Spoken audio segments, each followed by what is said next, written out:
truth, and at worst a misleading statement about the nature, purpose, and evolution of the kind of terrorism that constitutes the greatest perceived threat to the United States today.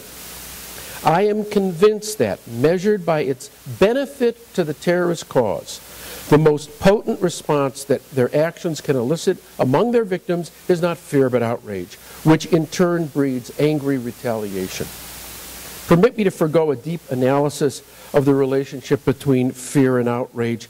I really don't think that my analysis requires it. Yes, I'm fully aware that you could argue that outrage can be a byproduct of fear, etc., etc.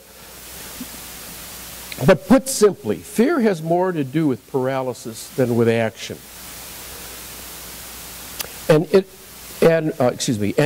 with action, and measures it promotes are mainly more protective than defensive. Fear engenders passivity.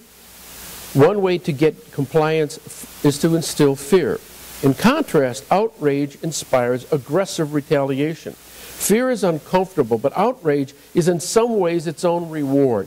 The action outrage incites may serve simply as an emotional release, not as a calculated solution. It's a little bit like bashing a hole in a wall with your hand because you just got fired. Doesn't do anything, but somehow, even if it hurts, it feels good. And the outrage can be seductive. If the targets, the victims of terrorism, believe that their assailant's goal is simply to paralyze them into fearful passivity and compliance, that outraged population will believe it can frustrate or even defeat terrorists simply by engaging in some aggressive revenge. It may seem enough just to get back at bin Laden in almost any way. Yet the result of retaliation can be self-defeating, and astute terrorists know it. More than that, they depend on it. Part of the reason why it is so hard to define terrorism is that, like cancer, terrorism is an umbrella term for a number of related but still quite distinct maladies. And among the multiple forms of terrorism, fear and outrage play different roles.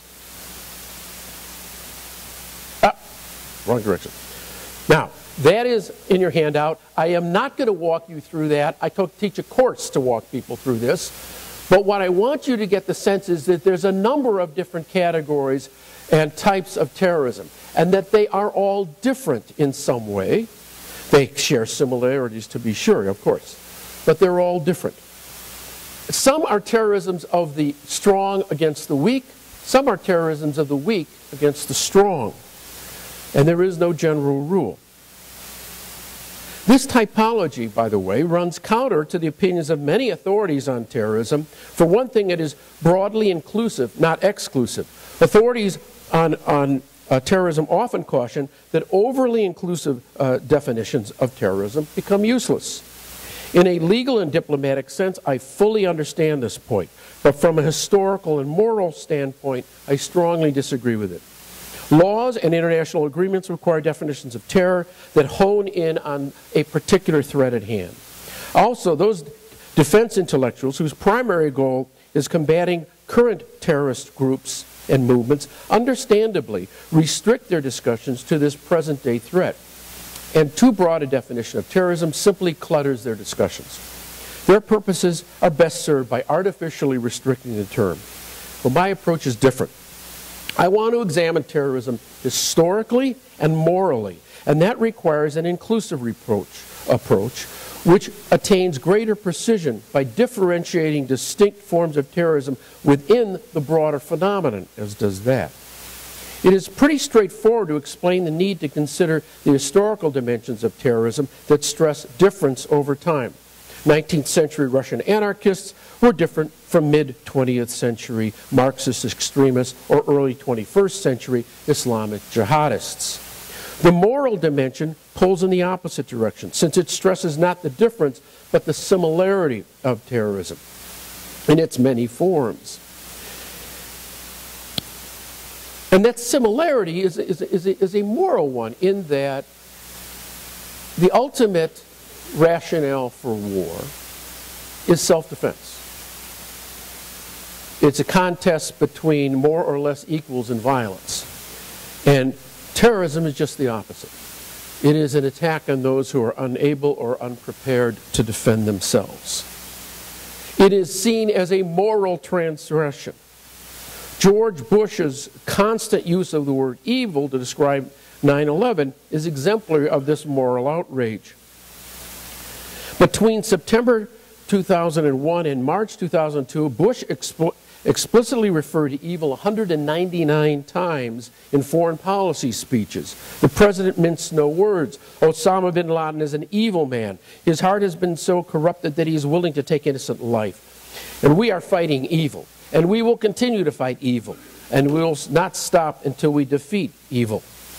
In my opinion, Bush's emphasis on evil gets in the way of serious examination of terrorism, but it clearly hit a responsive chord in America. For me, both the historical diversity and the perceived moral unity of terrorism require an inclusive approach such as that. One specific point of contrast between my approach and that of defense intellectuals seeking to offer political counsel on modern terrorism, such as Bruce Hoffman and Audrey Cronin, is they insist that terrorism is only the work of non-state actors. I disagree, because states have often engaged in terrorist acts against those within their borders and those outside them. I also reject the notion that acts by states engaged in war cannot be categorized as terrorism. Another less universal but still common restriction is that terrorism is confined to attacks on civilians. That would exclude as terrorist acts the bombing of the Marine Corps barracks in Beirut in 1983 or the suicide attack on the USS Cole in 2000, and that seems wrong-headed to me. Most textbooks will tell you that the word terror itself made its first political appearance as the reign of terror during the French Revolution. What I categorize in my topology up there as regime terror for control. At the height of fervor in Paris, terror was meant to compel conformity to a particular vision of revolutionary virtue. Maximilien Robespierre explained, if the mainspring of popular government in peacetime and virtue is virtue, the mainspring of popular government in revolution is virtue and terror together. Virtue without which terror is disastrous, terror without which virtue is powerless. Of course, terror means an intense state of fear, and during the reign of terror, this fear guaranteed compliance and cowed counter-revolutionaries. Stalin employed the same sort of thing on a larger scale in the 1930s. When the state terrorized its own people,